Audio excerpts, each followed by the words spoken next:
Hello everyone, welcome back to my YouTube channel. जैसा कि आप सभी जानते हैं कि हम सरस्वती पांडे और गोविंद पांडे की पुस्तक हिंदी भाषा एवं साहित्य का वस्तुनिष्ठ इतिहास पढ़ रहे हैं। पिछली वीडियो में हमने भारतेंदु मंडल के कुछ अन्य कवियों के बारे में पढ़ा था।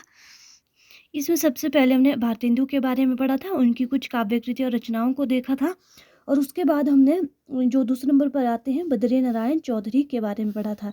इनकी जो महत्वपूर्ण रचना है वो है मयंक महिमा। और उसके बाद है तीसरे नंबर में है प्रताप नारायण मिश्र।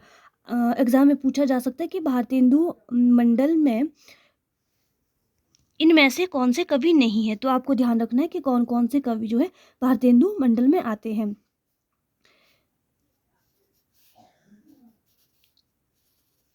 छह कवि इनमें जो है इस मंडल में है और इनको आपको अच्छे से याद रखना है कि कौन से पहले आएंगे और कौन से बाद में। कई बार एग्जाम में क्रम से इनको लगाने का प्रश्न भी आता है।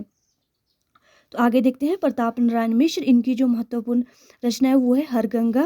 उसके बाद है ठाकुर जगमोहन सिंह। इनकी जो है महत्वपूर्ण रचनाएं हैं प्रेम संपत्ति लता, श्यामा लता, ये जो है नेट में भी पूछी गई है, सरोजिनी और देवयानी। और इनका जो प्रकाशन हुआ है ये कब हुआ है वो भी आपको याद रखना है।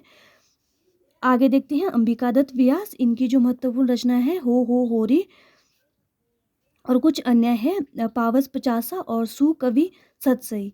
उसके बाद है राधा कृष्ण दास 1865 से 1907। इनकी जो रचना है भारत बारहमासा और देश दशा दोनों महत्वपूर्ण है, याद रखना है। आज हम यहाँ से आगे बढ़ेंगे। चलिए वीडियो को शुरू करते हैं। अगर आपको वीडियो अच्छी लगे वीडियो को लाइक करें, चैनल को सब्सक्राइब करें। बद्री नारायण चौधरी प्रेमघन उर्दू में अब्र नाम से कविताएं लिखते थे।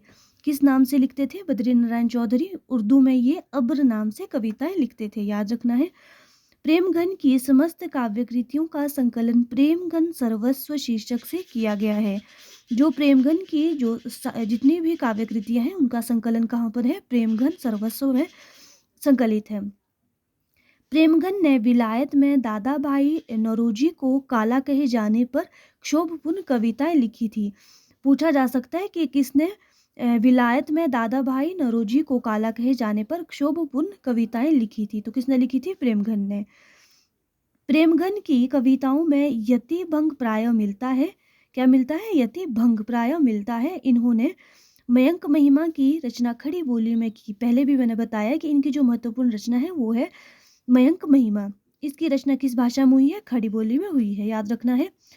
प्रताप नारायण मिश्र की प्रतिनिधि कविताओं को प्रताप लहरी शीर्षक से संकलित किया गया है।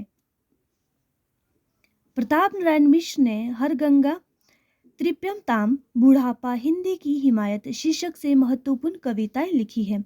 पूछा जा सकता है कि किसने हरगंगा, त्रिप्यम ताम, बुढ़ापा, हिंदी की हिमायत शीर्षक से कविताएं लिखी है, तो प्रताप नारायण मिश्र ने लिखी है, याद रखना है। ठाकुर जगमोहन सिंह ने श्रृंगार और प्रकृति सौंदर्य परक कविताओं की रचना की।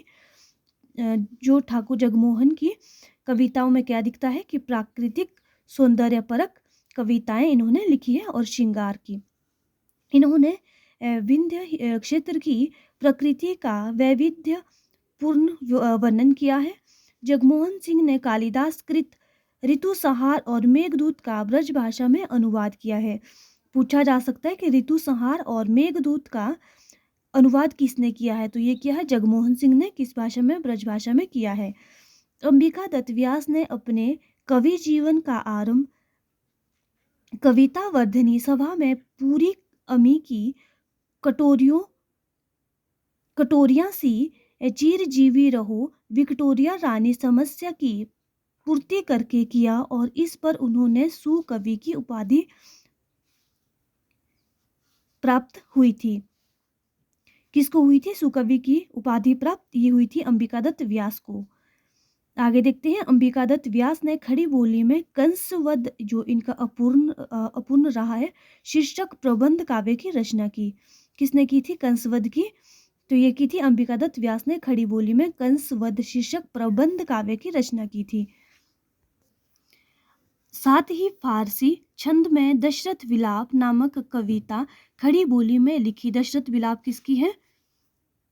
अंबिका दत्त व्यास की। आगे देखते हैं राधा कृष्ण दास भारतेंदु हरिश्चंद्र के फुफेरे भाई थे। इन्होंने रहीम के दोहों पर कुंडलियों की रचना की। आगे कुछ अन्य भारतेंदु काल के अन्य कवि हैं, इनको आप एक बार देख लेना, ये ज़्यादा इम्पोर्टेंट नहीं है, लेकिन फिर भी आप इनको एक बार देख लेना क्योंकि अब एग्ज़ाम में प्रश्न कहीं से भी पूछा जाता है।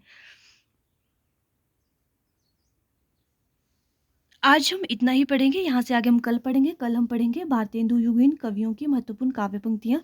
अगर आपको वीडियो अच्छी लगी, वीडियो को लाइक करें, चैनल को सब्सक्राइब करें।